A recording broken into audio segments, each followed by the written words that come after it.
Anjara, un village niché entre la savane dorée et la grande forêt des esprits, vivait Kofi, un homme que tout le monde respectait. Forgeron de son état, ses bras puissants faisaient plier le fer comme on plie une feuille de bananier. Il avait forgé les machettes des guerriers, les bijoux des mariés et même les cloches du temple des ancêtres. Kofi n'était pas seulement fort, il était juste. Lors des palabres, sa voix, grave et mesurée, rétablissait la paix entre frères ennemis. On disait même que les enfants pleuraient moins lorsqu'il posait sa main sur leur tête. À ses côtés, vivait Adama, sa femme, une beauté éclatante au rire clair comme l'eau de la rivière. Elle avait autrefois dansé pour lui au festival de l'Igname, et cette nuit-là, Kofi avait su qu'elle serait sa femme. Leur union fut bénie. Pendant des années, leur cour résonna de chants, de rires, et de chaleur. Mais comme le disent les anciens, même le soleil a ses jours d'ombre. Un matin, Kofi sentit une étrange lourdeur dans ses bras. Il pensa d'abord à la fatigue. Mais les jours passèrent, et son corps, jadis fort comme un tronc de baobab, se mit à faiblir. Ses mains tremblaient, ses jambes refusaient de le porter. Les guérisseurs vinrent,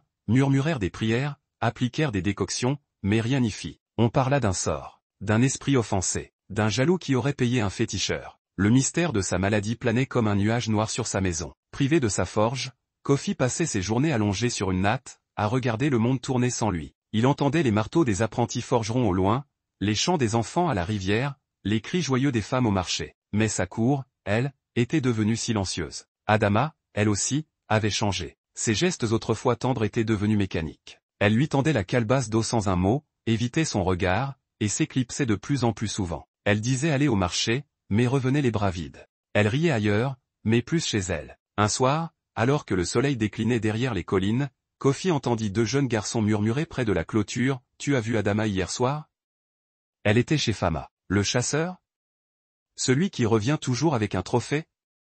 Tu crois qu'il...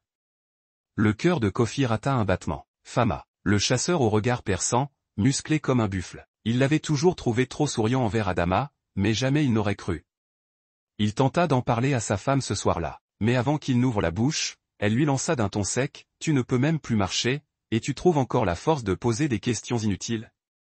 Les mots claquèrent comme une gifle. Ce fut ce soir-là que Kofi comprit, ce qui l'affaiblissait n'était pas que la maladie. C'était l'amour qui le quittait, lentement, cruellement, et sans bruit. Et dans le silence de sa cour, sous l'ombre d'un vieux baobab, il sentit que quelque chose de bien plus profond était en train de mourir. Depuis qu'il avait entendu les murmures des enfants, Kofi ne dormait plus paisiblement. Chaque soir, ses pensées tournaient en rond comme un tambour fou. Il se rappelait les sourires d'Adama, les nuits passées à parler d'avenir, à rêver d'avoir des jumeaux. Désormais, ses souvenirs lui brûlaient la mémoire comme des braises. Les absences d'Adama se faisaient de plus en plus longues. Elle rentrait parfois au crépuscule, couverte de poussière, le regard fuyant, ses vêtements imprégnés d'une odeur étrangère, une odeur de forêt et de fumée, comme celle qu'on trouve autour des feux de chasse. Kofi, cloué sur sa natte, ne pouvait rien faire sinon observer. Il ne parlait plus, mais ses yeux voyaient tout. Il remarquait les colliers en perles rouges qu'il ne lui avait jamais offerts, les bracelets en cuir gravé que seul un chasseur savait fabriquer. Chaque détail était une flèche plantée dans son cœur. Un soir, la lune était pleine, brillante comme un œil d'esprit. Adama, croyant Kofi endormi, s'habilla rapidement et sortit. Elle pensait que la maladie avait éteint toute vigilance chez son mari. Mais cette nuit-là, Kofi s'était redressé tant bien que mal, le corps tremblant, le visage couvert de sueur. Rampant comme un lézard blessé, il atteignit l'ouverture de la casée, à travers les feuilles de bananier, il vit. Là, sous le fromager sacré, Adama riait avec Fama. Il portait son arc en bandoulière et lui tendait une broche de viande rôtie. Elle mordait dedans, riait à gorge déployée, les yeux brillants de désir. Puis, sans pudeur, elle s'approcha et l'embrassa longuement. Kofi eut l'impression que le sol s'ouvrait sous lui. Le lendemain matin, elle rentra sans une once de gêne, comme si de rien n'était. Kofi ne dit rien. Il resta là, allongé, son regard perdu au plafond de chaume. Mais à l'intérieur, quelque chose s'était cassé. Ce n'était plus de la tristesse. C'était autre chose. Une douleur muette, lourde, ancrée comme une pierre sous la peau. Quelques jours plus tard, alors que la nuit tombait et que les grillons chantaient, Kofi fit semblant de dormir. Il entendit la porte grincer,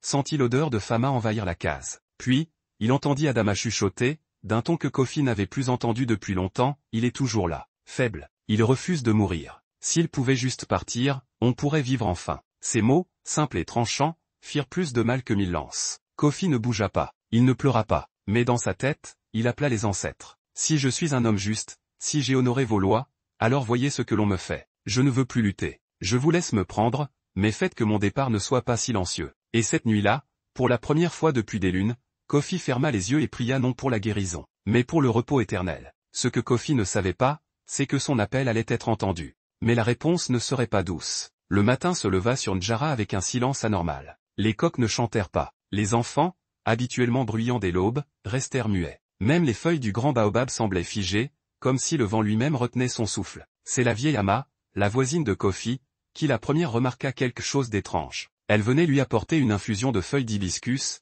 comme elle le faisait parfois par charité. Mais ce matin-là, elle trouva la porte grande ouverte, la natte vide. Kofi était allongé sur le sol, le visage tourné vers le ciel, une expression paisible sur son visage. Il était mort. Ama poussa un cri si perçant qu'il réveilla tout le village. Très vite, les gens accoururent. Certains pleuraient. D'autres murmuraient que Kofi était peut-être parti rejoindre ses ancêtres, las de tant de douleurs. Mais tous étaient d'accord sur une chose, sa mort ne ressemblait pas à une mort ordinaire. C'est alors que quelqu'un aperçut un grand corbeau noir, perché sur la fenêtre de la case de Kofi. Il ne bougeait pas, ne clignait pas des yeux. Il fixait l'intérieur avec une intensité étrange. Dans les traditions de Njara, un corbeau sur une case au lever du jour n'est jamais un bon signe. C'est le messager des anciens esprits, le témoin des injustices non punies. Pendant que les anciens se rassemblaient pour préparer les rites funéraires, Adama se réveillait dans la case de Fama. Elle s'étira, un sourire au coin des lèvres. La nuit avait été douce. Elle ne ressentait plus la culpabilité, seulement un soulagement malsain. Elle s'apprêtait à sortir lorsque Fama, blême, entra en courant. Il est mort, Adama. Kofi est mort cette nuit. Elle resta figée. Pendant une seconde, elle ne ressentit rien. Puis, lentement, une sensation étrange remonta le long de sa colonne, comme si un froid glacial venait de s'installer dans ses os. Elle attrapa son pagne à la hâte et courut jusqu'à sa maison. Là, elle vit la foule, les pleurs et le corbeau. Lorsque ses yeux croisèrent ceux de l'oiseau, elle recula brusquement. Des murmures s'élevèrent autour d'elle. On se souvenait de ses absences. Des regards entre elle et Fama. Du changement dans son attitude. Et maintenant, ce corbeau? Ce silence? Cette mort sans maladie visible?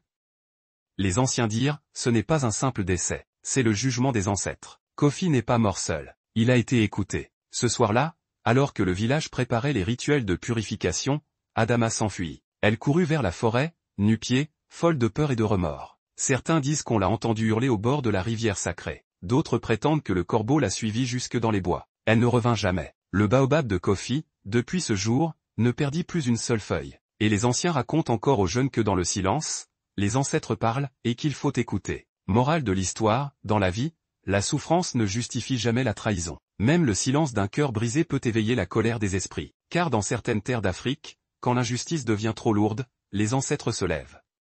Et leur justice ne prévient jamais. Si cette histoire t'a captivé, n'oublie pas de liker, de t'abonner et d'activer la cloche de notification pour ne pas manquer les prochaines légendes africaines mystérieuses et poignantes. Tu veux d'autres récits comme celui-ci? Dis-moi en commentaire, je veux entendre la voix des ancêtres feu et surtout, souviens-toi. Ce n'est pas parce qu'un homme ne parle plus, qu'il a cessé de prier. À bientôt pour une nouvelle histoire.